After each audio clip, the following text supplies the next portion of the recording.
There's a hole in my bonnet. This is a Oh, lot. wait, where's the hole? This is a lot. Wait. Hi, You Can Heal family. There's a lot going on over here. Ooh. Oh, I have a hi, swollen Lisa. gum, guys. Oh, shh. Ow,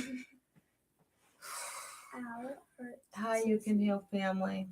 Okay, so we're here. We're live. We made it. We made it. We are 3 minutes late, but we're here. And the whole crew decided to join us. Hey, Lisa. So today has been very full. Like we were gone from 8:58 until 9 o'clock. And then I've been, Lisa said hi, Dolly. And then we've been talking. Mostly I've been talking with Blessing. Bren was just On the phone playing Roadblocks. Roblox, Oh. not roadblocks. Oh, well, it sounds like Roadblocks. Did you say The whole gang's here, yeah! Yeah, the whole crew. So I was gonna get on That's here what at it was. 9:30, but Blessing started talking to me. Okay, Blessing wants everybody to know that. No, you wanted to show. No, you asked. No, and then you told me to hold it up. Okay, this is Blessing's orchid, and it's Legos, and she made this. So it's been in the background of the video since Christmas. I almost just fell down the stairs. And she did a really good job. She did it Good in job. one sitting, Thanks. and that was pretty good. So, after this live, Blessing and I are gonna watch Little House on the Prairie. Save that for the story. We love Charles Ingalls. So you get- Wait, Mama, is this like the story of she said it. Valentine's Day? Yeah. The Valentine's Day that you were talking in the car while I was hiding behind the couch, which I don't remember. Video. Because she's hitting it. Get off No, on the computer. Ow. You said you wanted it brighter. Yeah, it makes me feel like I'm not talking in the dark. Okay, that's better. Yeah, so the day's been busy. After we did the group today, Brent had ballet and Blessing helped with driving. And then we went to look for furniture for my daughter, a rocking chair, which we couldn't find. And then we ended up back at her. And didn't get home till 9. And then Blessing and I were like an hour, actually, until I got this live going. So yeah, but Lisa Smiles was egging me on to make this video about Valentine's Day. And there's been a lot of talk on these YouTube streets about Valentine's Day. So I'm going to put in my 2 cents, and I'm going to share my story about Valentine's Day. And I don't know how it's going to go. It's just going to kind of be like a lot of stories, maybe in one story. I don't know.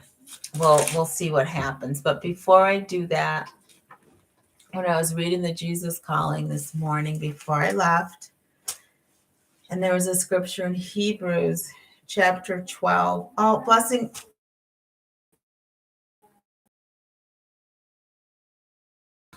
It was just Hebrews 12, chapter 3, but I read the whole thing, the whole section, and it was really good. And I shared it this morning with the group. The in-person coaching group was really great today.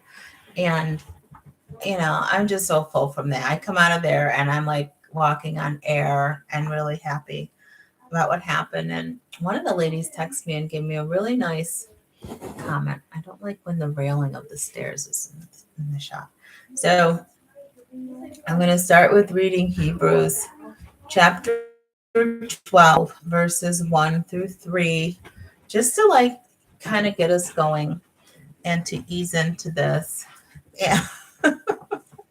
And it says, example of Christ's endurance. And this really resonated with me because just being on the YouTube journey, the life coaching, and starting a nonprofit, it's a journey. Like it's a whole thing, and it's really easy to want to stop moving forward when things get difficult, or you get a little, I hate to say overwhelmed, but just like a lot's coming at you, and then just like your everyday personal life and stuff like that.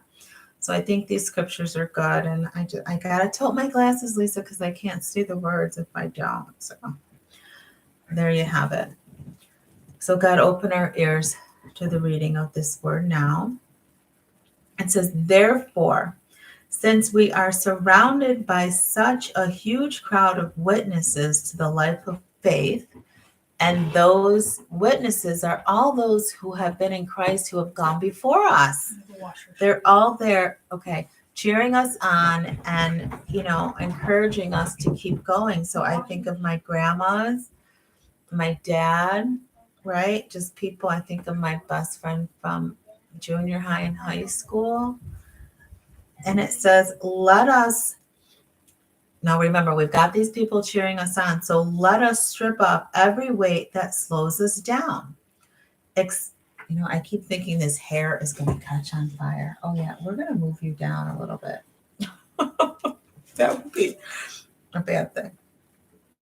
All right, let us strip off every weight that slows us down, especially the sin that so easily hinders our progress. So this sin doesn't have to be like hardcore stuff, but just like, the negative self-talk and the doubting our skills and abilities, not believing that what God has for us, He has for us. Those are the little things that can hinder us, slow us down, and stop us from like going for it and doing the things that God's called us to. It says, let us run with endurance the race that God has set before us. And to endure something is like, it's not going to be easy to endure it. You've got to really like trudge through it. And I said this morning, it's kind of like walking in really thick mud. It's really hard, to pick up one foot after the other. Like you got to endure all the setbacks, all the trials, all the hardships, but keep going anyways. We do this. How do you endure? How do you keep going? You keep your eyes on Jesus. And that's what it says in verse 2. We do this by keeping our eyes on Jesus, on whom our faith depends from start to finish, meaning we can't do it without Him. We need Him all the time in every way. Hi, Keisha. We can't do anything without the Lord. We keep our eyes on Jesus, on whom our faith depends from start to finish. He was willing to die a shameful death on the cross because of the joy He knew would be His afterwards. So God knew, remember in the Garden of Gethsemane, Jesus was like, Lord, let this cup pass from me. Nevertheless, not my will, but thy will be done. Like He didn't want to bear the cross. He didn't want to do that, but He knew he had to go because He had to fulfill the call that God had on His life. He had to die a shameful death on the cross because of the joy He knew would be His afterwards. And sometimes I think about that. Like Jesus was like loving on us so much and thinking about us so much. He's like, I've got to go to the cross for Acacia. I've got to go to the cross for Lisa Smiles because they've got something to do here on this earth. And if I don't go, their destiny can't be fulfilled. Like, get your head around that whole thing, right? Like, He had to go. He had to suffer that death on the cross. Now He is seated in the place of highest honor besides God's throne in heaven. And we're going to get there. One day, after we, Lord willing, fulfill the call He has in our life, He's going to call us home, and we're going to be seated with the Lord. And that's good news. Let me go for God there. I have to do it. And verse 3 says, think about all He endured when sinful people did such terrible things to Him, so that you don't become weary and give up. Yeah, the shoulders out, Lisa Smiles. Okay, it gets hot up here, and it's gonna have to take it. You're gonna have to take it. Okay, you're gonna have to take it. So, thanks, Acacia. All right. What did I say? Think about all He endured, all Jesus endured when sinful people did such terrible things to Him. So, they pierced Him in His side, they nailed His, really His wrist to the tree, His feet, like He had to hang on the cross, the crown of thorns on His head, all the terrible things that were said. But He did it. He did it so that you don't become weary and give up. See, Christ had to do this. He had to go to the cross. So in our weakness, he could be strong. Like, he had to die so we could carry out our purpose and our plan, so that you don't become weary and give up. Because of Christ dying, now we can call on the name of Jesus. Remember, in the beginning of this scripture, it said, look to the cross, look to him. So as we're going through things and enduring the things that are coming up in our lives and happening, we have Jesus to hold on to. We have a lot of things to look forward to, but we've got to learn how to block out all the noise and all the distractions and all the people and all the stuff that's going to hinder us from moving forward. And I saw that today in action when I did that group. I did. It's like I become a whole different person on a whole nother level in that in-person setting. And just the things that the ladies are saying about what they're learning and what they're hearing really kind of blows my mind. And I know it's all God. And then Blessing made a comment, Mom, when you come out of these groups, you're just a little lighter on your feet. I'm just happier. I'm just like, I don't know. I just feel like a better person. So today, let me see if I cannot burn this paper down. We talked about the brain and the coaching program I have, week 2 is about the brain and how it works and how it affects our healing or how it can help us to get through our healing and endure it. So we talked about the brain and the functions. Let me see if I can throw this up here real quick. My little chicken scratch. So let's see. This part of our brain, let me see, called the amygdala, which is part of the limbic system. This is so bad lighting. Oh my gosh. Is that better? Okay. Anyways, okay, that's pretty good. It talks, the purpose of that is survival, memory, and emotion. So that's where all the trauma is getting stuck in the amygdala. All our traumatic experiences are stored there. This amygdala alerts us of danger. And all these emotions that are trapped behind our ears here,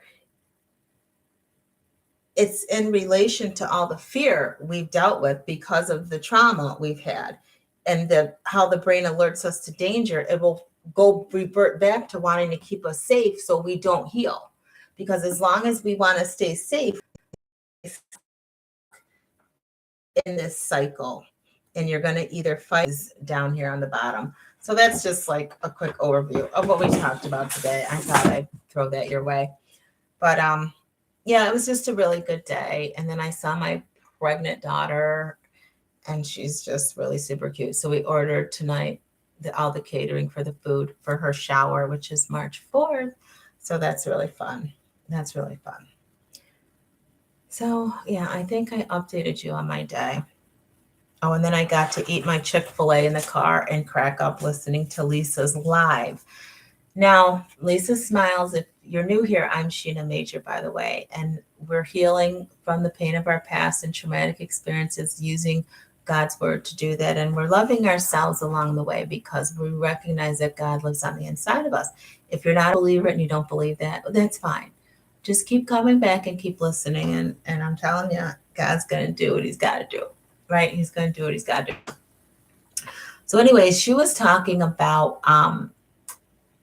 just certain relationships she's had in the past that came out, and she's on YouTube, and she's a natural hair care specialist. And she's talking about how Valentine's Day is coming up and being single and all this stuff. So we were talking, and I was just listening to her live. I was just cracking up because Valentine's Day has been made to be like, I don't know, this whole thing.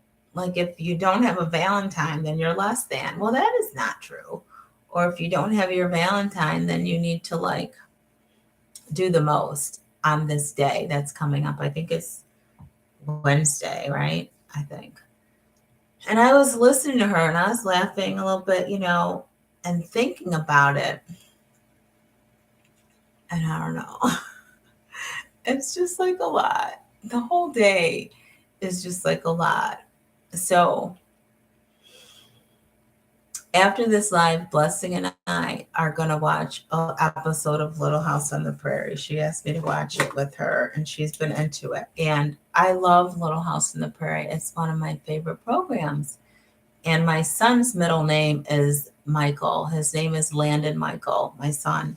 And I don't know, maybe I named him after Charles Ingalls, but he was just like the perfect dad, right? And Caroline, I mean, the love on the prairie at Plum Creek was so amazing. And I think, do we all want a Little House on the Prairie relationship? Yeah. I mean, I think it's pretty good. So Keisha said that's a nice name. Yeah, I like the name. It's a good name. So for me, I had a Valentine's Day wedding. If you want to call it a wedding. If you want to call it a wedding. Now, I've got to set the scene. I got to set the scene because all my life, like, how you go back to elementary school about the little Valentines and everybody gets a Valentine. I would get them in my little bag or whatever, but I never had like the admirer, and then you get older and you get into middle school, or at least in New York, they pass out carnations, and you can hand out carnations to people, and the boys would hand them. Did I ever get one of those? No. So, I mean, that kind of makes you feel some kind of way about yourself. Now, you got to remember, in elementary school, I started wearing glasses in 4th grade or 5th grade. And they were really round and really thick. And, the hair was really short. And I was really lanky and long and like spider legs. And then I moved into middle school and we changed districts. And I was diagnosed with scoliosis. So I had to start wearing a Milwaukee back brace, which would not straighten my spine, but it would keep it from continuing to curve. And that thing went up. It went from like my chin all the way down past my pelvis, and there was a bar in the middle. God, I got teased so bad. Like I would try to like walk up the stairs in middle school, and there were 2 bars going down the back of the brace, and people would grab onto those, so I couldn't walk and up the stairs, and just stuff like that. Or the boys would come up here and knock or call me like I got 3 breast or whatever, because there was a bar that went down the middle and they would knock on it. It was just really bad. So, I had no Valentines coming my way in middle school when they passed out those carnations. And then you get to high school. I had no boyfriend. I had no boyfriend. Nobody wanted to go out with me and all that stuff. So it just, the whole thing started off just bad. The whole Valentine's Day thing was never like a thing for me. And then, I got older and going to college and just all these situationships and stuff like that. Never got the flowers, never got the candy. The day would just kind of like come and go. And it was just like sad, but it was what it was. Now, needless to say, I had these so-called boyfriends, but they weren't that. They were just situations I was in. And they were pretty bad. And none of them ever acknowledged me on that day, like, you're my Valentine and did something special for me. So I just always felt like, whatever, it's overrated, blah, blah, blah. And then so college is over. And then like, I have 4 kids. And if you've been watching me for a while, you know that all my kids have different dads. And I'm putting that out there because it's the truth. And that's my story. And even with them, and my Bria, who's about to have a baby, that's what her dad did. I was like so happy. Finally, I got a flower. It's from the gas station. It wasn't even real. It was too much. It was too much. But, hey, that's what it was. So, just time goes on. And I meet my daughter Blessing's dad. It's like I skipped a lot in between, but for the sake of the wedding, I met Bria's dad. No, oh my God, I'm getting the children all mixed up. Hold on. I met Blessing's dad. I was working. Okay, I met him. I had, during all this time with my kids and all the mental health problems I had and stuff like that, I'm getting hot. I was working as a paraprofessional or a teacher's aide here. And for some of the time, I had my degree. So I would tutor through the district, and I had to drive to like another town to do that. But then things got really tight because now I have 3 kids, and I ended up taking another job, and I worked as a cashier at a supermarket in my area. So when I was cashiering, you know how sometimes when it's dead, because I would work at night, I would work from like 5 to 9. And when it got slow in the store, I'd have to put the reshops away, or the groceries that people would go through the line and didn't want anymore. I'd have to put those away. And as I was reshopping, there was a black man working in the meat department, packing the meat in the cases and stuff. And um, I was pushing the cart and I saw him, and then I circled back around, and then he was like, "Come over here," So I did, and we got to talking, and he asked me to go on a break with him. And I was like, okay, So he came up to my register at some point during the night, and he wrote down his number and gave me his phone number. And I was like, oh my God, someone noticed me. I was like, wow, so we had the break time, and he didn't want to go in the break room and have a regular break. So of course we got in my car and drove over to the McDonald's, which was really across like a big parking lot. It was close enough to walk, but the break was 15 minutes. So of course we got in my car and drove to the McDonald's. And I remember being in the drive-thru, and he bought my McDonald's. Well, I was like, he bought me McDonald's. Like, this was like, it was McDonald's. And I was so happy that he bought me a cheeseburger and some French fries and a drink. And I thought, wow, this man is like amazing. Bought me a cheeseburger, people. Do you hear me? You can have family. These are not things to get excited about. And that's why I was laughing on Lisa's thing, because I'm like, my gosh, we've all go through the same thing. And we're admitting it now, because as you heal, you think back to these things we've done in these stories. The dollar menu. And I got excited. Burgers, talking. Of course, that night he came on over. Oh yeah, he came on over. And all of a sudden I had a boyfriend. Just like that. Didn't know that man at all. I didn't know who he was. I didn't bet him, but he bought me a cheeseburger. So Lisa smiled. I didn't say it, but it's in the comments. That's exactly right. That's exactly right. I can't deny it. I can't hide it. I can't sit up here and act like that didn't happen, but that's exactly what happened. That's exactly what happened. That's exactly what happened. So he was my man. He was my man. And I met him. I don't know. I met him at 7:00. So I had a man though, and he bought me a cheeseburger. So this was the date was now this is why it's so interesting, because this was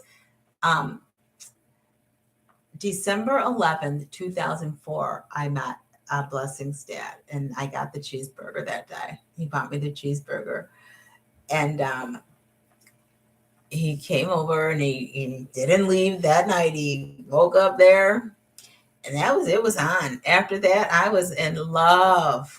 Love. Now, mind you, we were together. This is probably 3 years this went on. I ended up getting pregnant. I met him December December 11th, 04. I got knocked up February 5th. I remember the date. It was February 5th, Valentine's month. I had a Valentine, y'all. I had a whole Valentine. So, and then it just got crazy after that. Now, mind you, I had a whole boyfriend and never saw where he lived. I knew where he lived because the crazy comes out and you start tracking people. And, sometimes I would go to this apartment complex and like pick him up, but I could never go in. Well, why couldn't I go in? You know why? Why couldn't I go in? Well, I couldn't go in because he had a whole nother girlfriend. He had a whole nother situation. And then I found out later the lady had children. I mean, it was just a whole mess. But what I do with my brokenness, I ignored it and acted like I didn't know what was going on. I did not want to know. I had to block it out because I had somebody who paid some attention to me. And he was very good at splitting the time. Oh, he was very good at splitting the time. And then here comes, pregnant Shena there. And this is what's so sad, ladies. And listen to this, because this is life and this is real and this is true. So pregnant in February, everybody knows it takes 9-10 months to have the baby. Did not go to one appointment with me. Not one. Did not rub my stomach. Did not paint my toenails. Did none of that. If I saw him, it was usually on a Tuesday. But what he would do is on Monday, every Monday, I could pretty much count on a phone call. And I would be so happy that he at least thought of me and would call me on Monday morning, usually when he got to work. Hi, Tracy Ann. And that phone call would keep me involved. So he'd talk to me, I love you, this and that. And so usually it was probably by Tuesday or Wednesday he could get over to me, and come over to the apartment and play family. Because remember, I had the other children. I had Bree and Landon, and they were like 8 and 12, I think, when I met her dad. And he would come on over, and I would be so happy. And I'd be rubbing his feet and trying to cook something, but actually he was a better cook. I mean, it was sad. It was sad. It was really sad. And then I'd have to, just beg for him to love me, beg for attention. And then what I didn't know during all this is that there was an addiction issue going on too. So here I am, pregnant with Blessing. This man's tip over. And Tuesday, when I say Tuesday, it was like really Wednesday, because it was like midnight. And the phone call would come and he would roll in because he could get the girl's car, the girlfriend's car. I mean, it was just a mess. It was a mess. And I, thanks, Tracy Ann. And I just did it. And I allowed it to happen. And I allowed myself to be degraded by my own self. Like I allowed someone to first impregnate me. I allowed someone to not spend any time with me, did not support the pregnancy, but to still come over to my place and sleep there, if you know what I mean. Like 3 years. And then the situation he was in with the addiction, he ended up going away, if you know what I mean. So yeah, Lisa smiles. I relate to that too. He ended up going away. And I met someone else who just really, I hope this computer is, I hope you guys can hear me. It's saying unstable. I ended up meeting someone else, which was a terrible, probably worse situation. And I was with that person for 3 years while he was away. And then I think I shared with you guys the story of when I went to see my grandma in Georgia, who was, sick. And I had spent time with my grandma like twice or 3 times in my whole life. when I was in Virginia, where I went to school at Hampton University. I took the bus to see her, and when I was little, my dad took us down to Georgia. But I remember driving there. Boyfriend had when Blessing's dad went away, and driving back from that trip, just how violent it was and how scary it was for me and my kids. But I saw my grandma. We made it back, and I left that situation. Finally, I got the courage. We got back and out of that situation by February. But it was like February 11th, so just a couple days before Valentine's Day, I finally got out of it. And I never lived with this person either. I finally got out of the situation, and then I found out I had cancer. That cancer was a direct correlation to the crazy. Okay. I think the Lord was just like really trying to get my attention, really. And it had to be, because that person I was with after Blessing's dad went, away, was very, very abusive on every level. And I just was so low about myself. I stayed with him for like 3 years. So this was like, or 2004 when I met Blessing's dad. And then I was diagnosed with cancer in 2011. So it was like 7 years of just trauma and just a lot of verbal, emotional, physical, a lot of abuse going on. A lot of stuff going on. And I finally got the courage to leave him. And then I dealt with all the cancer stuff. And then oh my God, this is a lot. And then I ended up on the Christian Mingle, and then ended up meeting Brent's dad. I mean, that's for a whole nother story. So fast forward, Blessing is like 7 now. And it's something always told me he's going to come back in the picture, when he does the time. And sure enough, when Blessing was about 7, he came back in the picture.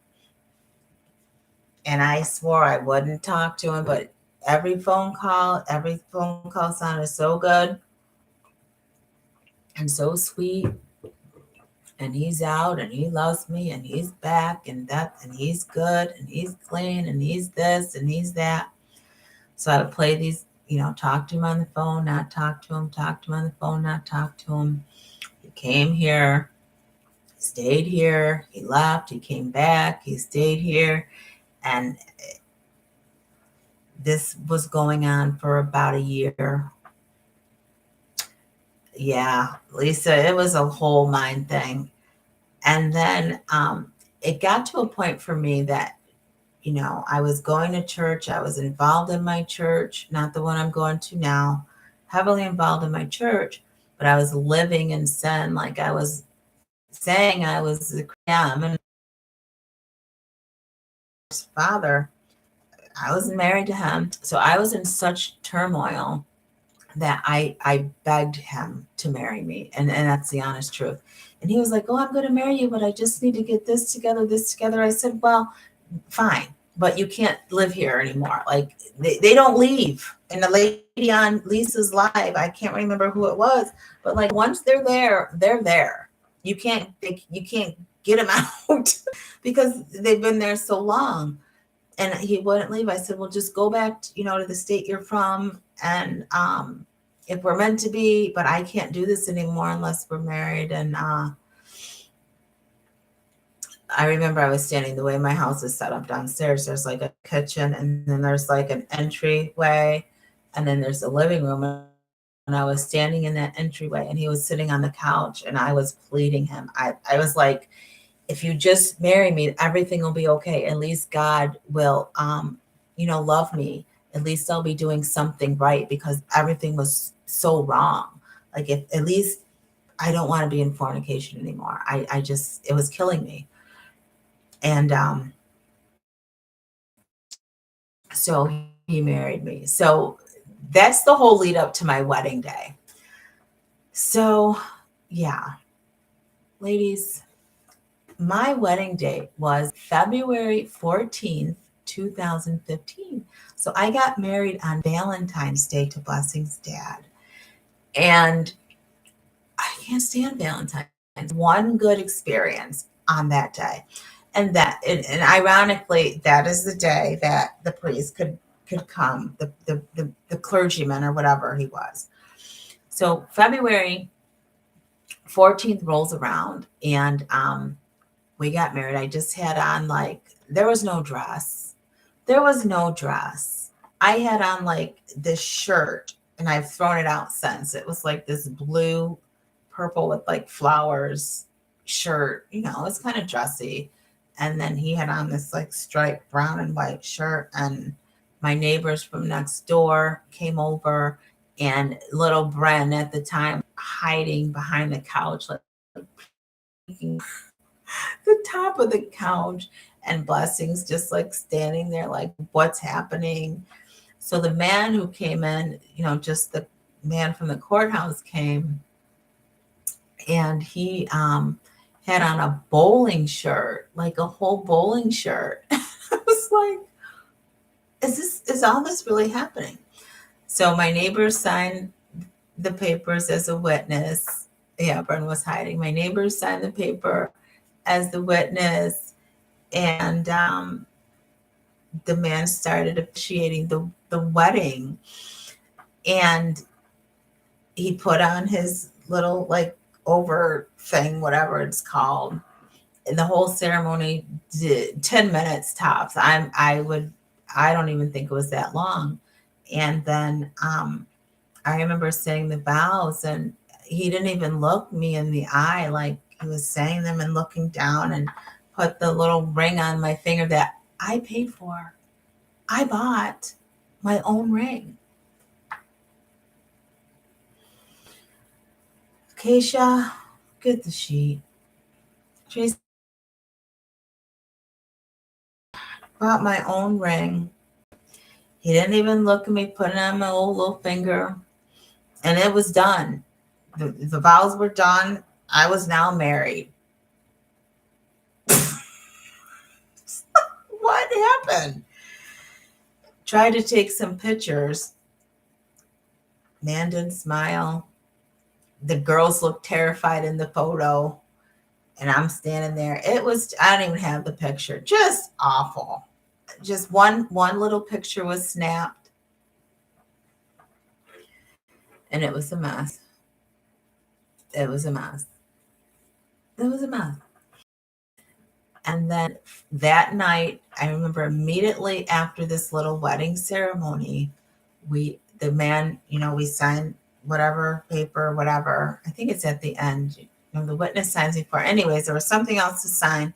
The man took off the little cloak, had his bowling shirt on, and he was gone. And we ended up having, and it was downhill. Everything spiraled out of control with the addiction. And like the next 2 weeks were a whirlwind. It was crazy. Went on steroids in the home. So yeah, that was my wedding. That was my whole entire wedding. And listen, ladies, what's the lesson here? A man who finds a wife finds a good thing. Just be that good thing, not for the man, but for you. And prepare yourself, love yourself, and do things for yourself that are going to honor God and please God, and that you need to do to be prepared to be that good thing the man's going to find. And just wait. Just wait on the Lord. That's my best advice. I have never been in like a healthy relationship, but I do know what an unhealthy one looks like. And I know that I can help steer you so you don't have any more of those. If you're in any relationships that are unhealthy, whether it's family or friends or a romantic relationship, hi Dublin girl, then it's so good to see you here. Then you can heal from those. You can set your boundaries and get those tightened up. You can speak up for yourself and state what you need in the relationship, what you like and don't like. And that person you're sharing that information with has to make a choice at that moment. They're going to either change or continue to treat you the same way. And then you have to decide that you have the strength to let them go and let them figure it out, and not feel bad about that. There's seasons, and we're not going to let people treat us badly. And if you've watched any of my older videos, that was a big thing. Like, you matter, you're important. And the only reason I allowed all these shenanigans to take place is because I didn't love myself. And the biggest revelation I got when I was going through healing stuff for me, on this April will be 8 years, is when I started taking my focus off like all the narcissistic stuff and reading about narcissism, and when I started learning about addiction, and then I started focusing on myself and not the people or the persons who hurt me. That was the key. And I'm telling you, that's the key. Like, people are going to be themselves and treat people the way they want because they have the right to do. But besides how you want to be treated, it's not their fault that you're hurting, because you get to decide if you want to stay. Because it's for me, I was just reading on narcissism. I had no idea what it was. Yeah, it's a whole thing. It's a whole thing. Focus on yourself, getting healthy, and turn him over to the Lord. Turn them over to the Lord. So yeah, I was saying something and I lost track of my thoughts, but we can just learn to take care of ourselves. We can learn to stay in the Word and discipline ourselves to read the Word. And we can fight for our peace that God gives, and decide we want to live a peaceful life in this area when it comes to relationships. And we don't have to put up with the bad behavior of others. Whether they have an addiction or mental health issues, or they're just not a nice person, like whatever their stuff is, we don't have to let it affect us, because that's what happened to me. My personality started to change. Like, I just started being just as nasty as he was with the things I would say, with the screaming and yelling. And it wasn't me. I don't know. I just started changing, and I didn't like the person I was becoming. And when Lisa shared on her live about, pulling out the knife, like, Lisa's not going to ever try to hurt anybody, but you just get to the point where everything's so crazy in your mind and around you. Like, you can't believe this person is doing this. But the question is, I can't believe I'm allowing them to do it to me. And once you get there, then you're like, yo, you got to go. Like, enough. Like, I can't do this. Until you get your whole self together, you cannot be in my life. But you get to the point where you just start acting crazy. Like, you just start doing things. I remember, just getting physical towards me. And like, my biggest thing was two things. I took a heavy full syrup bottle and chucked it at his head. Now, I don't want to give anybody a concussion. I mean, that could have really hurt if it hit him, but it didn't. It was just the thought that I got so angry that I would want to physically try to hurt a person, and then just getting so mad at things he would do, and just like running up, just trying to like attack. I'm always bigger than me. I can't win. So now my life's in danger. Oh my gosh. It's exhausting just talking about it, and just like, oh my goodness. But this is real stuff. So Valentine's Day, you become very confused. Yes, you do, Dublin girl. Yes, you do. I understand. I do. Everything gets turned on you. And then the biggest one for me is, why are you yelling? Well, you just stole my vehicle again and left me stranded with my kids for 3 days. And he's like, why are you yelling? Oh, my goodness. Yeah, real stuff. So, Valentine's Day. Valentine's Day coming up.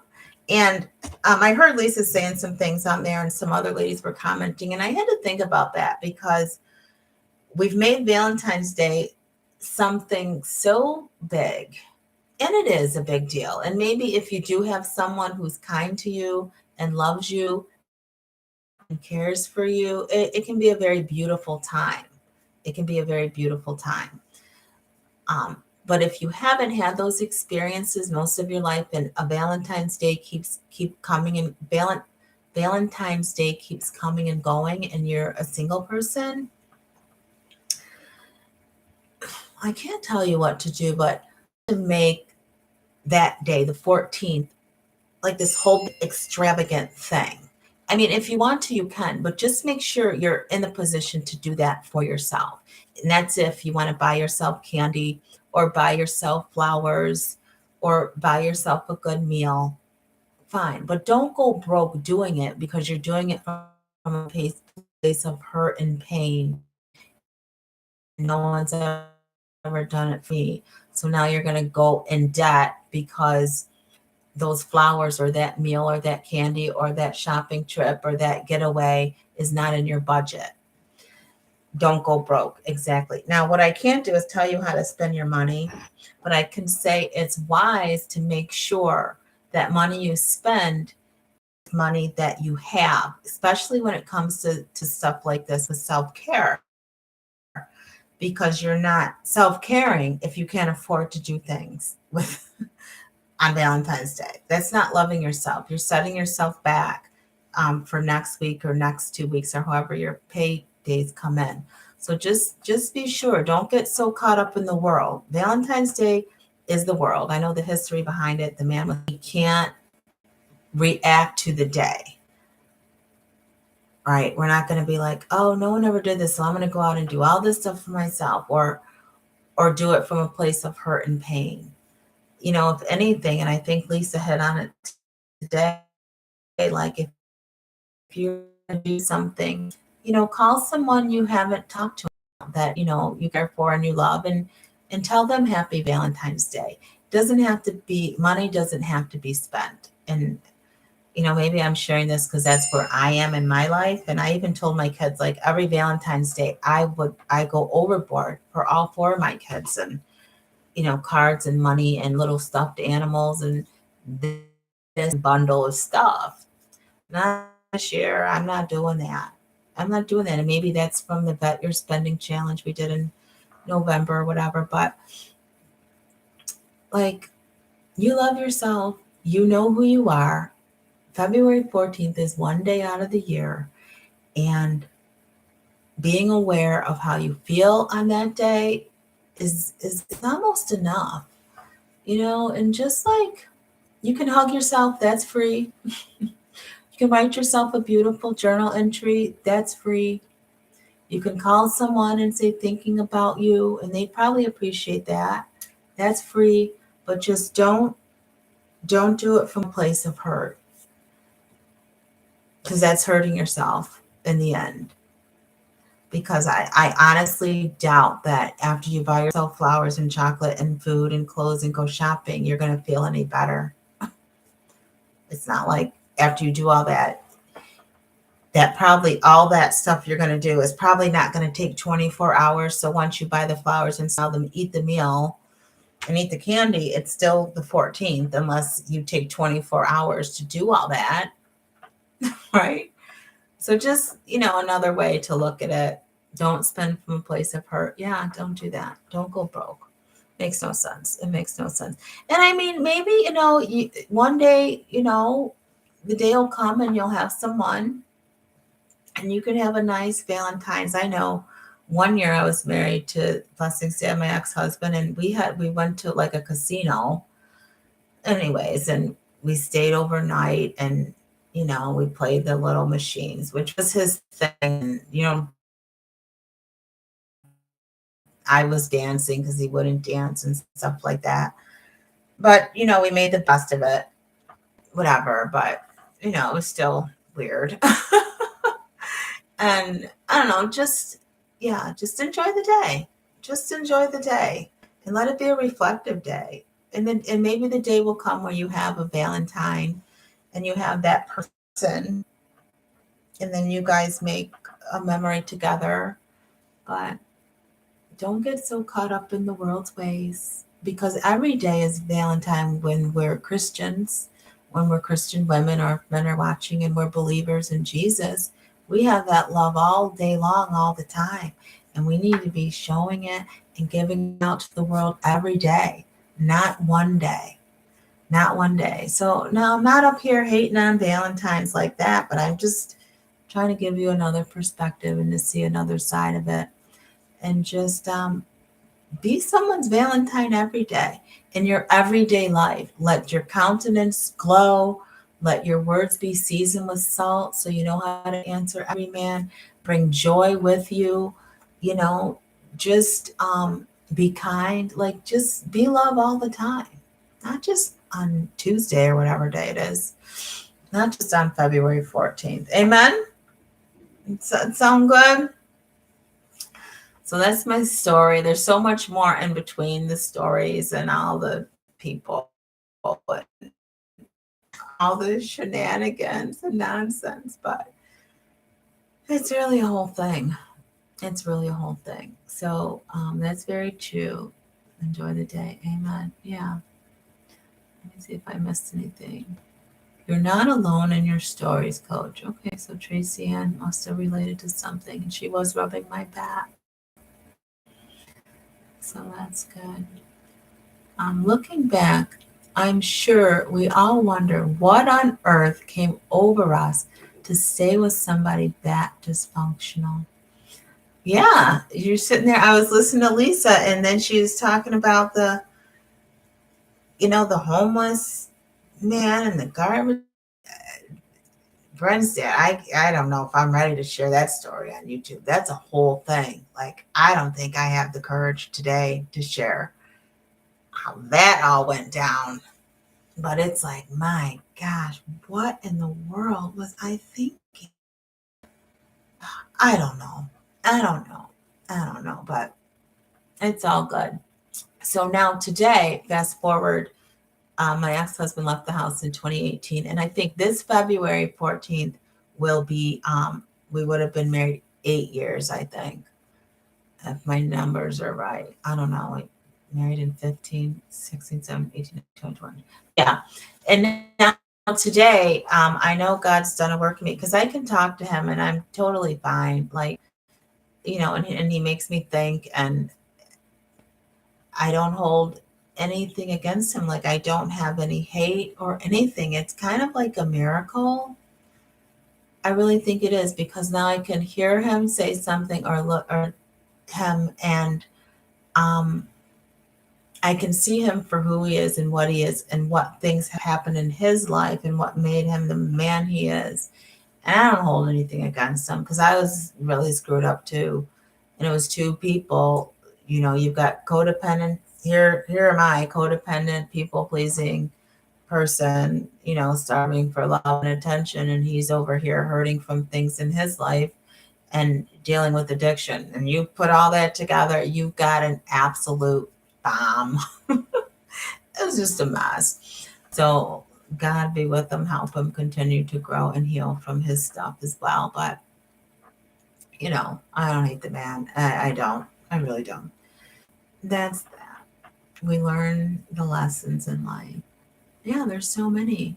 And when we think back to things that we've done, they don't have to be, it doesn't have to be a sob story. Like, God wants to turn things around and make it all good, because he loves you and he's got a plan for you. And that's what this says. Jeremiah, the thoughts I have for you, the plans, to prosper you, not harm you, to give you a future and a hope. And that's what he wants to do through all these stories. And we've all got a story to tell, and we can use our stories for the good of mankind and be God's hands and feet and take the lessons and the pain and go out into all the Gaskin's blessed tribe who helps people start nonprofits and stuff like that. So we reached out and we connected and talked this week.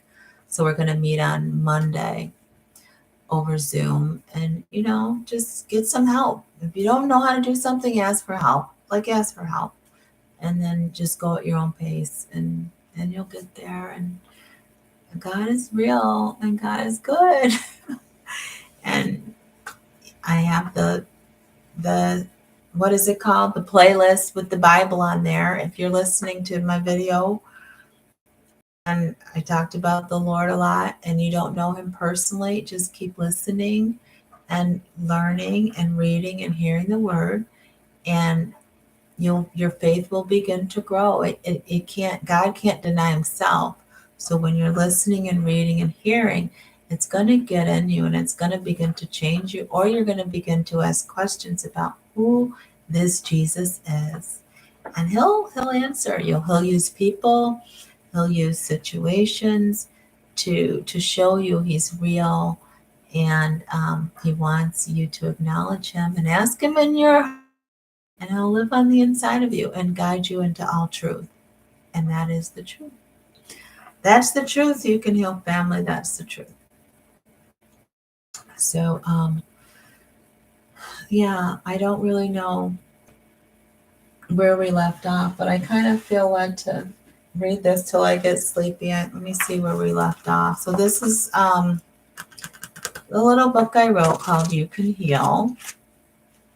And I did label this on the Tuck in Time playlist. And it looks like we left off on chapter 5, which ironically is acceptance. So all this stuff I'm sharing with you about these men or this ex, like the biggest thing I had to learn was to accept them right where they are, and knowing I can't change them, but I can stand up for myself. And I can decide what kind of life I want to have and move forward. And so for me, I chose divorce. I will never tell anybody to do that. That's so personal, and that's between you and the Lord. And keep reading the word, and you'll find your way, and he'll make things clear to you. Okay. And I think my divorce story is ending. It's, it's doing what it's supposed to do. And I thank God when I can hear that man's voice or have a conversation and I don't want to like take his life. Honestly, that's a miracle. That's a miracle. So if you have any questions, put them in this chat. I'm going to kind of read you out. Let me see. It's not too long. Asleep. I don't know. But let's read this. I think it'll make a lot of sense based on all that I just shared.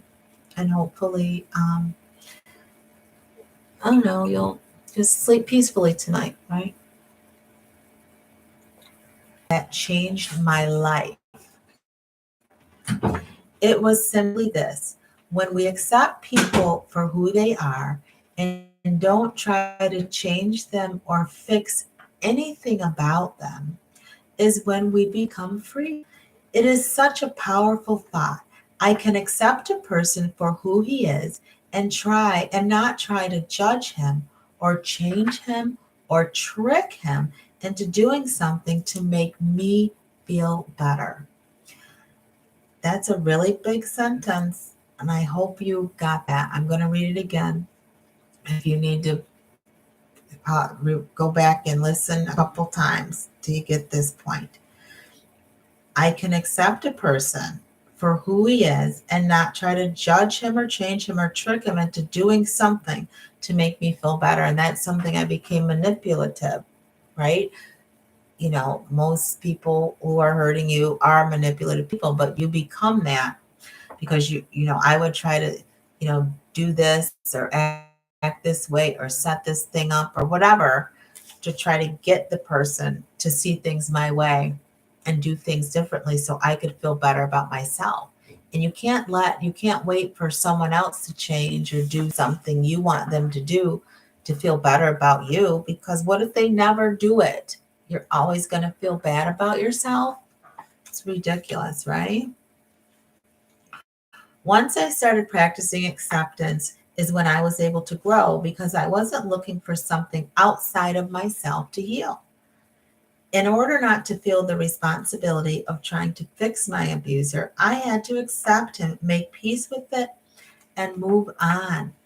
I no longer needed to spend time and energy trying to get him to be someone he wasn't.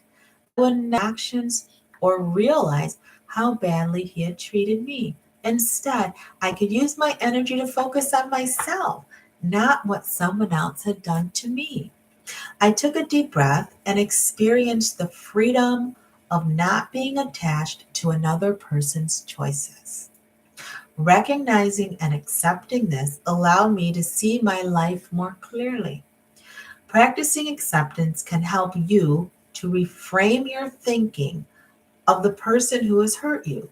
You can begin to see that person as your master teacher who came into your life to show you what was going on inside. I hope you heard it. I hope you heard it. The person who's hurting you or who has, they were brought into your life to show you what you need to fix about you. For your healing, acceptance becomes much easier. It also allows you to reframe how you think of yourself. Begin to treat yourself in a loving and supportive way. Thoughts and emotions can keep you bound to the past. When you let go of the past, you allow yourself to be open to the future. If you find yourself feeling stuck in the past, there's an exercise you can try to help keep you future focused. Look in the mirror and say the following statements. The things that have happened to me have led me to the people in my life today who care for me. I never go back and change the past, so I will take comfort in knowing that it is behind me. I don't have any control of what has happened to me. I'm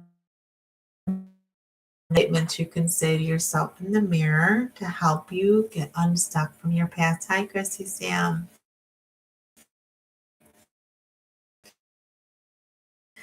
Thank you. All right, here I'm on page 41. Letting go of the past takes so much pressure off of you.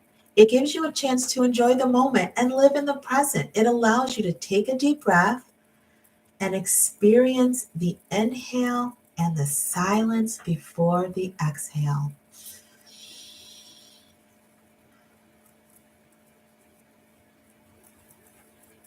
There's a brief silence in between the inhale and the exhale, and that's where the peace is. Okay? Now you better know. I do that, and every time I think of that exercise, it calms me right down. It calms me right down. Try sitting still in silence and accepting the things that have happened in your life. Then let them go and look forward to the future. So sometimes we just have to sit still and quiet and listen to the peace in between the inhale and exhale. You cannot go back and change anything about your past to make your life different today. Look at your life now and see it as being exactly the way it's supposed to be. Settle into a place of peace and stillness, knowing that God has been with you every step of the way. If you allow Him to, He will guide you to where you want to be. He'll guide you to where you want to be. Lisa says, I noticed that pause now ever since I heard you say it. Good then. And Dublin Girl said, living in the now. Eckhart Tolle had a great book, and I also love Wayne Dyer. They helped me a lot on my healing journey when I started, and just learning about how to settle the mind and meditate, stuff like that. And I always used to, as a Christian, I was always like, oh, no meditation, no yoga, no this, because it's woo, But no, it helped. It helped because for people like me coming off of codependency and abandonment and trauma and rape and all this stuff, like your mind races. My mind raced for years, and praise God, I had medicine that I could take to help quiet my mind and my thoughts. But I learned through my healing how to meditate, and I think I've been on medicine now. I think it's going on 4 years, so probably almost half, like 3 years after I started healing. Like the medicines I was taking, I was on Depakote for years, for over 25 years. And then I was on Lamictal up until maybe 4 years ago. So yeah, it's true. It's real. Dublin Girl said, I've read all the Eckhart Tolle's books. Help me. Yeah, yeah, so good, right, Dublin Girl? So good, so good. So we're definitely swinging in the same circles there. So that's a good place to settle and to be. Check out Wayne Dyer's stuff too if you haven't heard about him. It's really good. And Bruce, oh my God, I want to say Lipton too. Real good. I'll have to double check that name. I'm not sure. But yeah, good stuff there. And I also did some work with, well, not personally with Deepak Chopra, but things that he's put out there. I studied that a little bit too. And that helped me a lot. That helped me a lot. Tracy said, I used to feel the same way about the word meditate, but the Bible says to meditate on the word. So meditating isn't bad. Italian, what you're it isn't bad. I don't know what that Italian means, but I think that it just went to that, what you're meditating on. Yeah, what you're meditating on. And for me, meditation for me was learning how to clear my mind and not have my thoughts racing and not have my thoughts take over me to the point where my decisions were based on, all this crazy stuff running through my mind. Because when we don't get mindful and aware of what we're thinking, that's when you can get depressed. That's when you make bad decisions. I mean, a whole lot of things come out of it. So I learned through like Wayne Dyer and Eckhart Tolle and Deepak Chopra how to clear my mind and sit still. And if something came through my mind, take my focus back on my breath, let the thought pass by, and then start the breathing again. So it's really good stuff. Really good stuff. It's hard to do, but it's a good practice for healing from trauma. All right, so where am I? Another part of accepting who you are is accepting the choices you've made in your life. Don't feel ashamed of choices you've made regarding your abuser. Don't free yourself from trying to find the answers to these questions by simply accepting the state of mind you were in at the time. Just that's where you were at the time. You made your decision. I got at the time because to me it was a perfect decision to beg someone to marry me, that it would help me heal. But that's where I was, right? That's where I was at that time. And I'm not going to beat myself up now over that decision. That's just where I was. Tracy Sam said, I've learned that praying is to talk to God, meditate. Yeah, a book now is called Lighter. It's so good. All along the same type of message, really helpful. Very good. Very good, Dublin Girl. See, and that's good. You got to put in that work. If you really want that healing, like, you got to put in the work, like, on your own. And I know in this age we're in with social media and video, you got to be getting down and dirty and doing that work. You got to be journaling. You got to be reading. You got to be doing the meditating. You got to get in there. You got to coach and let them listen to you for an hour, process your life. That's the key. I'm totally convinced that group coaching and just talking about yourself for an hour and trusting someone to listen to you is so healing. And that's what Celebrate Recovery did for me. It was a place I could share my true self and not be judged for it. Yep. All right, where am I? Did I say free yourself from trying to find the answers to questions by simply accepting the state of mind you were in? At the time, you were not capable of making decisions for yourself that served you well. You were not healthy enough to get help. Now that you're healing from a fury, getting healthier, you can write a prayer to God, thanking Him for delivering you from the pain. When you accept yourself, your confidence begins to grow.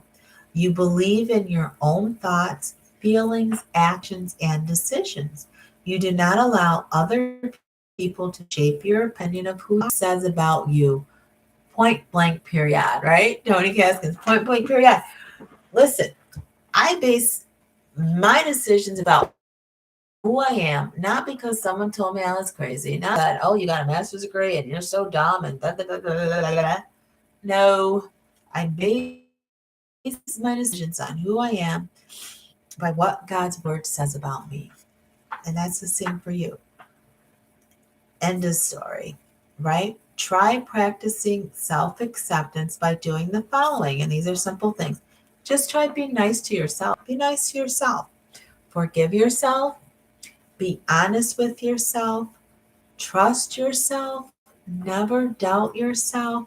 And be able to laugh at yourself. And I found that the laughter is the greatest thing. When I made the video about my hair, Thursday or whatever day it came out at the end of the week, and as I was editing and just looking at those pictures, I mean, honestly, they were like ugly pictures. And Blessing took the picture when we got off the road and I got home, and my hair was like, you could tell those were like the rolls that were being rolled, because it was like a piece here, a piece here, a piece here, and a piece here. And I just had to laugh because I'm like, that was me. That was like my hair and like this. I mean, that's really, and then Blessing was looking at it, and she's always snapping pictures of me that are just crazy, like, and videotaping me doing random things. So when I got home and she took the picture and she like sent it to Lisa and was like, this is how my mom looked after the trip. Like, I really did. And Blessing was just like, oh, these are like really ugly. And she wasn't really calling me ugly, but just like the whole thing about the pictures and then the mug shots of me cutting my hair. It's like, oh my gosh. I don't know. I needed to experience these things, and I needed to put them out there for the world to see, and who's ever going to watch is going to watch. But hard for me with my hair. Like, it was really hard emotionally. And you know how I know?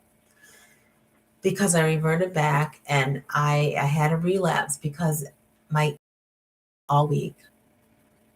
Do you want to know? I need someone to tell me. They want to know. And that was after your coaching call. So I was done.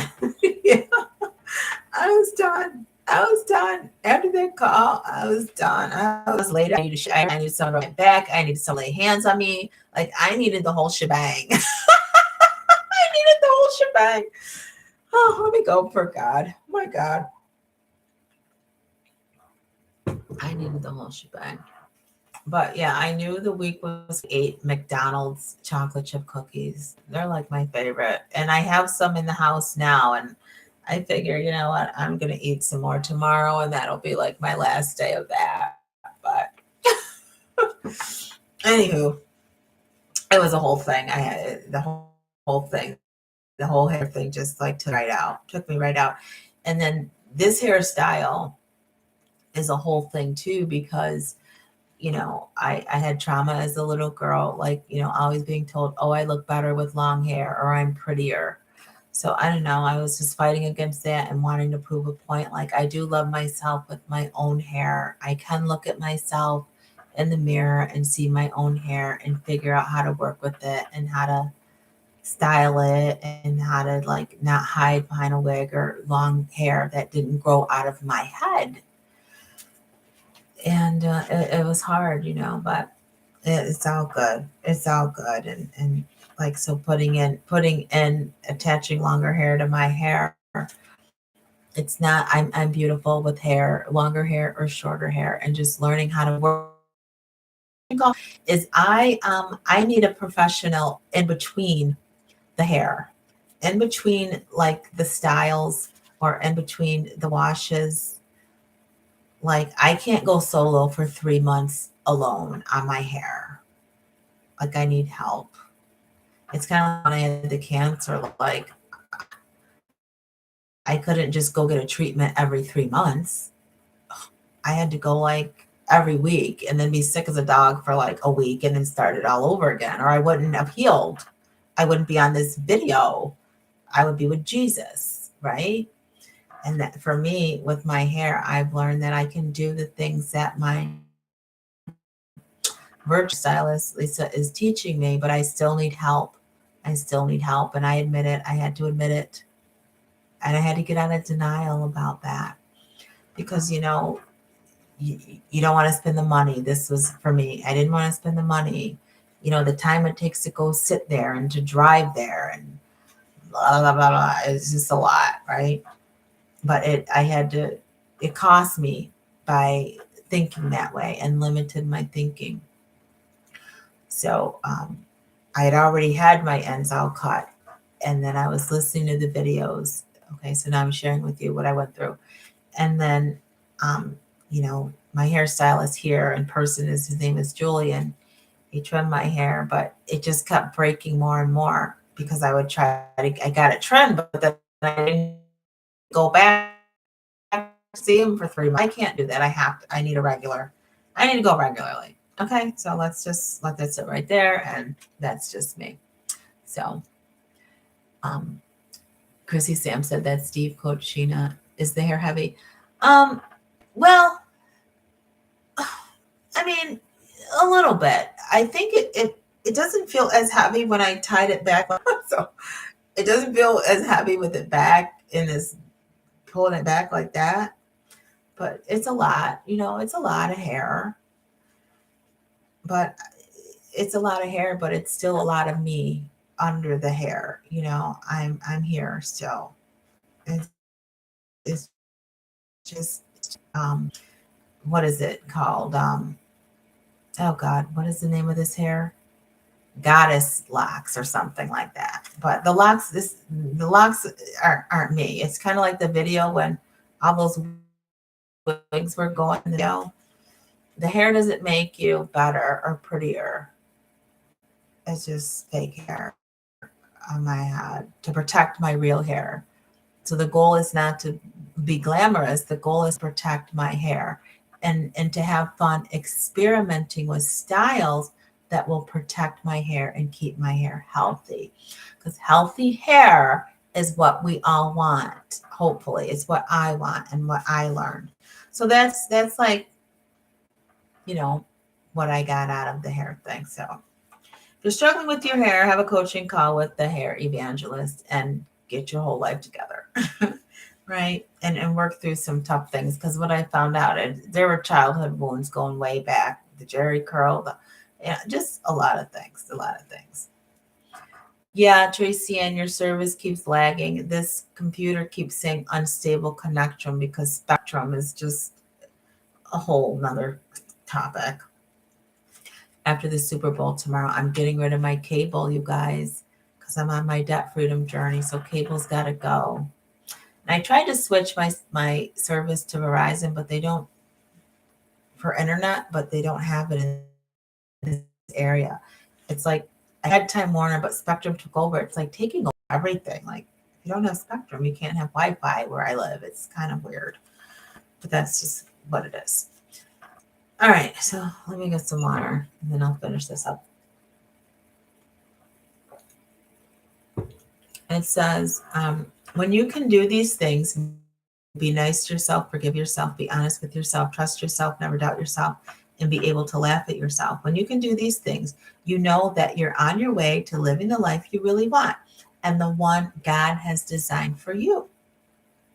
The amount of forgiveness I found for myself when I began to practice acceptance was amazing. I felt like I was finally set free from the tormenting thoughts of what my abusers did to me. I realized that I couldn't take back what happened to me. I had to accept the fact that I couldn't change my past or the person I had been with or the people. It was at that point when I decided that I needed to be divorced. It wasn't that I didn't still love the man that I was married to, but I knew that I wasn't healthy and I didn't have to stay in that state of unhappiness. Making the decision to get divorced was very difficult and emotionally painful. The desire to stay in marriage was very strong. I even stopped the process 3 times.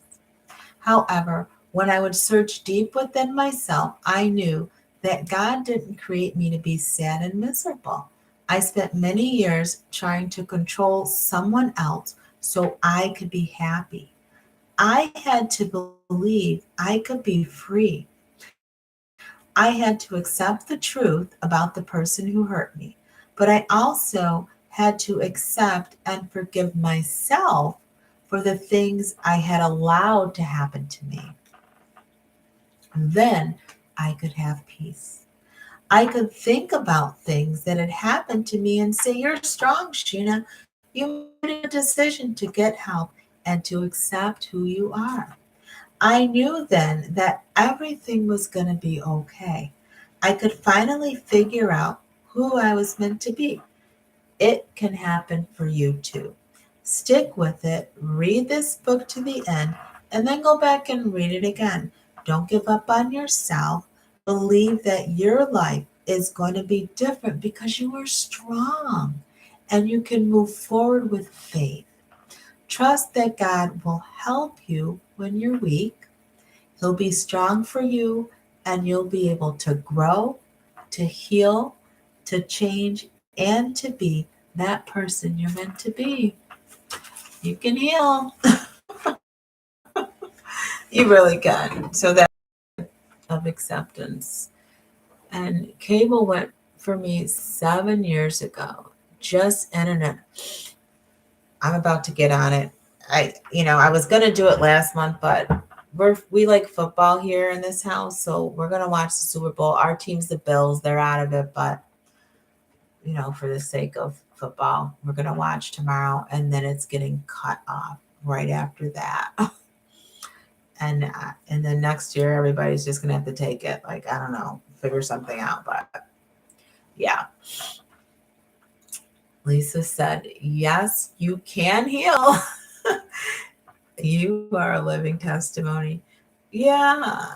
Yeah. A lot of hard work, a lot of crying, a lot of lonely days and lonely nights, a lot of sadness and sorrow through the process. But I decided I was not going to judge myself anymore and act like I wasn't hurting. And I had to deal with it all. I really did. All of it.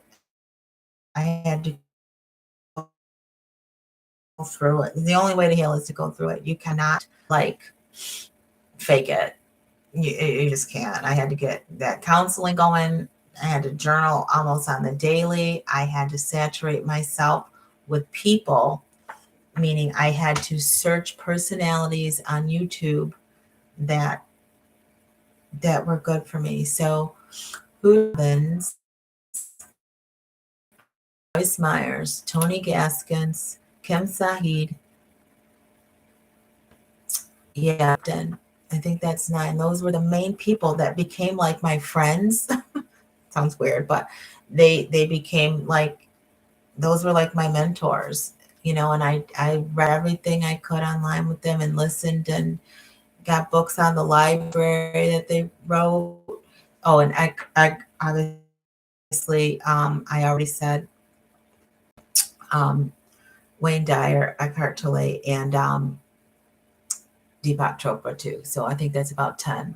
But those are my go-tos. And I wore out YouTube anytime I get in my car. One of those people would be playing. I'd go to bed listening to that, and then I'd practice my meditation. Like it was a whole thing. The whole thing is exhausting. Honestly, the whole thing. Yeah, TG got me through he I call with him and the opportunity to pray with him and for him, and that meant a lot to me. Whether he wanted me to or not, I'm like, all right, we're about to pray, Tony. And that was good. Yeah, I think Tony, Dublin Girl, listen, he's doing a mighty work. And it is. It's like we've found each other and it's like real and it's beautiful all at the same time. So meeting Chris Am and Tracy, yeah, I said Tracy Ann because I just read her Healing is Exhausting. I'm gonna meet Tracy Ann, but meeting Chrissy, Sam, and Lisa last week, it was beautiful. It was like, who knew that there are these women in the world who everybody's just trying to be fabulous, keep and going on businesses or, our professions or careers and just, wanting excellence on every level, personally, professionally. And we're all going to get there supporting each other. And that's cool, right? That's a good thing. It's a good thing. So I had a really full day. I'm blessed. I'm thankful. I want to read, I shared it already, Lisa, but I got after that group today, and this is weird to do, but I'm going to read this because it really blessed me.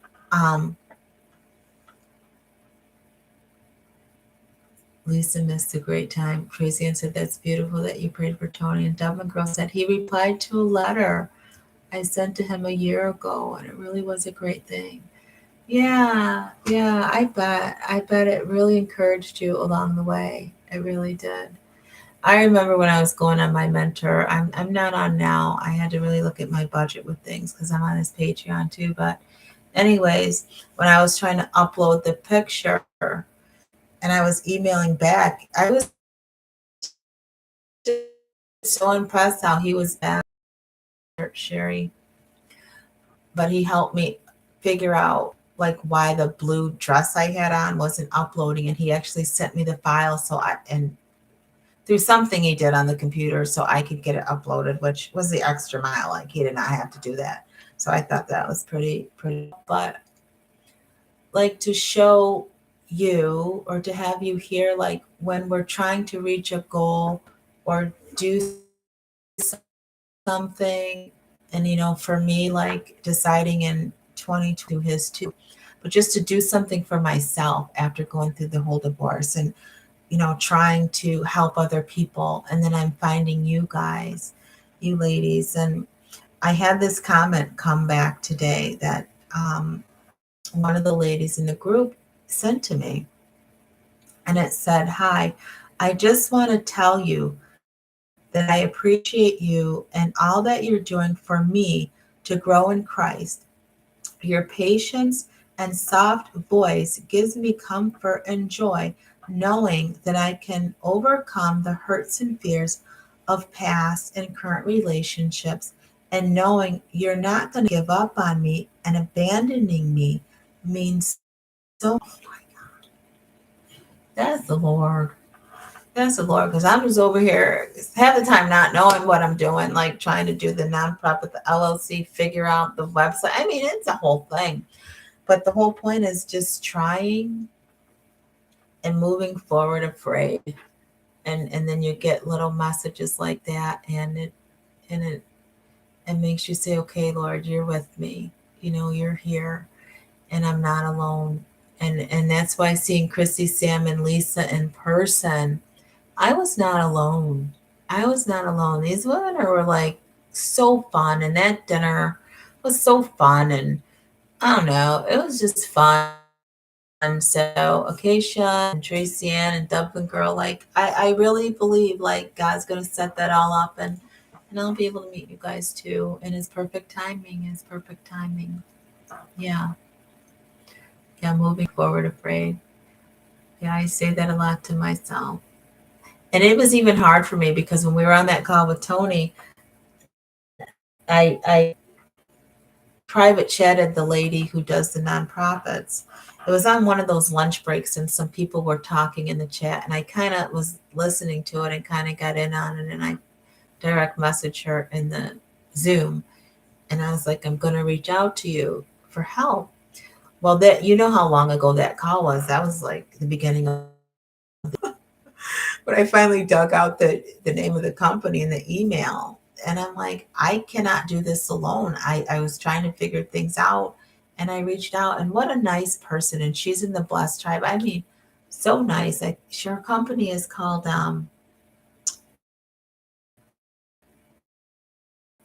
Blueprint. So if you need help with LLCs or nonprofits, and I set up my LLC by myself, I muddled through that thing and did that. But yeah, I think, yeah. Is that her name? Gaines. Is the last name Gaines, Lisa?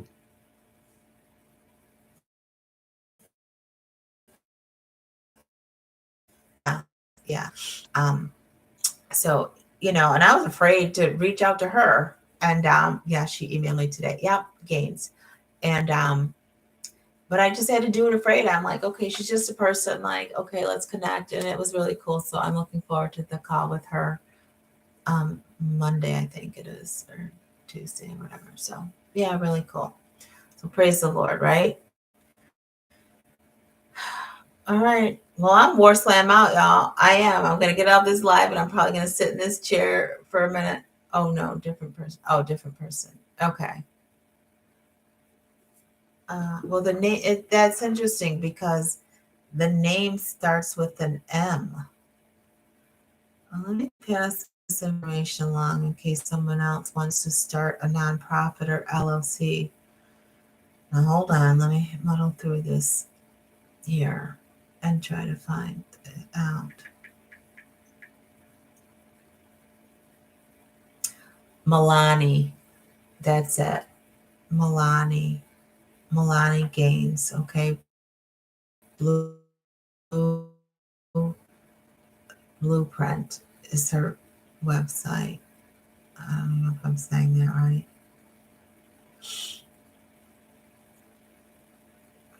Sorry. Now I'm trying to get. I can't find it. Gosh, Shena. Hold on. So yeah, that's it. I'm so thankful that you guys were here listening and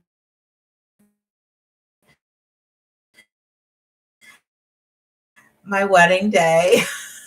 For my wedding album was one photo. Hilarious.